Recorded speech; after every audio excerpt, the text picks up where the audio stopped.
परम पूज्य स्वामी जी महाराज, परम पूज्य आयुर्वेद शिरोमणि श्रद्धेय आचार्य श्री जी की सूक्ष्म उपस्थिति को नमन करते हुए मैं Abhyudaya Mishra, BNYS second year का छात्र, आप सबके समक्ष एक बहुत ही इंटरेस्टिंग टॉपिक लेकर आया हूँ।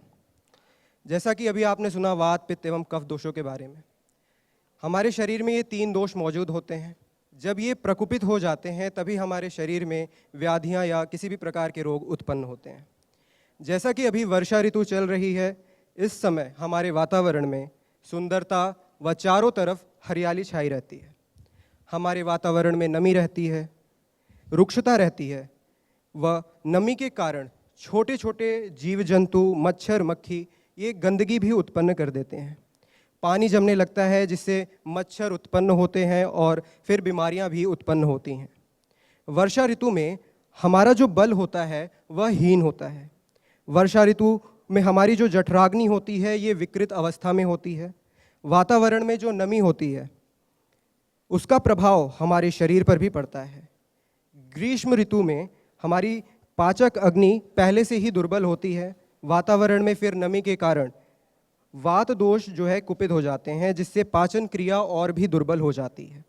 जब बारिश होती है तो जो वर्षा की बूंदें होती हैं, जब वो पृथ्वी पर पड़ती हैं तो पृथ्वी से निकलने वाली गैस, अम्लता की अधिकता, धूल, धुएं युक्त वातावरण का प्रभाव हमारे डाइजेस्टिव सिस्टम पर भी पड़ता है।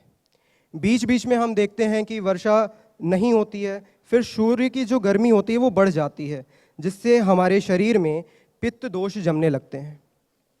इन सब कारणों से व संक्रमणों से बहुत सारी बीमारियां हो जाती हैं, जैसे मलेरिया, सर्दी, खांसी, जुखाम, फीवर आदि बीमारियां होती हैं, जिससे हम बहुत ही परेशान हो जाते हैं। हम अक्सर देखते हैं कि हमारे विश्वविद्यालय में बहुत सारे बच्चे बीमार होते हैं, एम्बुलेंस से हॉस्पिटल जाते हैं और उन्हें कुछ ज़्यादा हुआ नहीं होता है, फीवर से या पेट दर्द से परेशान रहते हैं।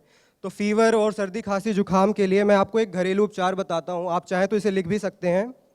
7 तुलसी के पत्ते, 5 लौंग को कूटकर इसे दरदरा होने पर 1 गिलास पानी में उबाल लें और 1/4 होने पर सेंधा नमक मिलाकर इसका सेवन कर लें। एक चादर ओढ़कर सो जाएं जब तक पूरा पसीना से आप भीग नहीं जाते हैं तब तक। ऐसा करने से बुखार जो है वो तुरंत उतर जाता है और सर्दी, खांसी, जुखाम में बहुत ही आराम मिलता है। एक और बीमारी बहुत कॉमन होती है वर्षा ऋतु में, जो है स्किन डिजीज़ेस। स्किन डिजीज़ेस से बहुत सारे लोग परेशान रहते हैं, दाद, खाज, खुजली से। तो हमारे पंचकर्म में हम परिषेक, तक्रधारा, विरेचन, रक्त मोक्षण के लिए बताते हैं। षटकर्म चिकित्सा में जल नेति, सूत्र नेति, कुंजल क्रिया व योग निद्रा एवं त्राटक बताते हैं। नेचुरोपैथी में हम एनीमा, क्षीर बस्ती, मिट्टी पट्टी व नीम के पत्तों को पानी में उबालकर स्नान करने को कहते हैं। जहाँ रैशेस हो जाते हैं उसके लिए हम नारियल के तेल में कपूर मिलाकर लगाने को भी कहते हैं। और यदि ज़्यादा परेशानी होती है तो हम नवीन उपचार प्रक्रिया में हमारे पतंजलि के दिव्य फार्मेसी की जो मेडिसिन है, जैसे कायाकल्प वटी है, पतंजलि सीबक थॉर्न कैप्सूल है, गिलोय घनवटी है, खादिरा रिस्ट है, गोधन अर्क है, इनका उपयोग करके स्वस्थ हो सकते हैं। फंगल इन्फेक्शन के लिए एक और बात का हमें ध्यान रखना होता है कि हमें अपने शरीर की स्वच्छता पर विशेष ध्यान देना होता है। यदि हम अपने शरीर को स्वच्छ रखेंगे तो हमें किसी भी प्रकार का फंगल इन्फेक्शन नहीं होगा। वर्षा ऋतु में जब वर्षा नहीं होती है तो पित्त दोष का प्रकोप होता है। ऐसे में खट्टे, बेसन से बने, अधिक मसाले वाले, अधिक मिर्च वाले खाद्य पदार्थों का सेवन कम से कम करना चाहिए। हमें ऐसे खाद्य पदार्थ का सेवन बिल्कुल नहीं करना चाहिए जो पित्त दोष बढ़ाते हैं। एक लोककृत बहुत फेमस है कि श्रावण मास में दूध का, भाद्रपद में छाछ का, क्वार में करेले का, कार्तिक मास में दही का उपयोग बिल्कुल नहीं करना चाहिए। वर्षा ऋतु में दिन में सोना भी मना किया जाता है। सामर्थ्य से अधिक व्यायाम भी वर्षा ऋतु में नहीं करना चाहिए। प्राणायाम व आसनों को अधिक करना चाहिए।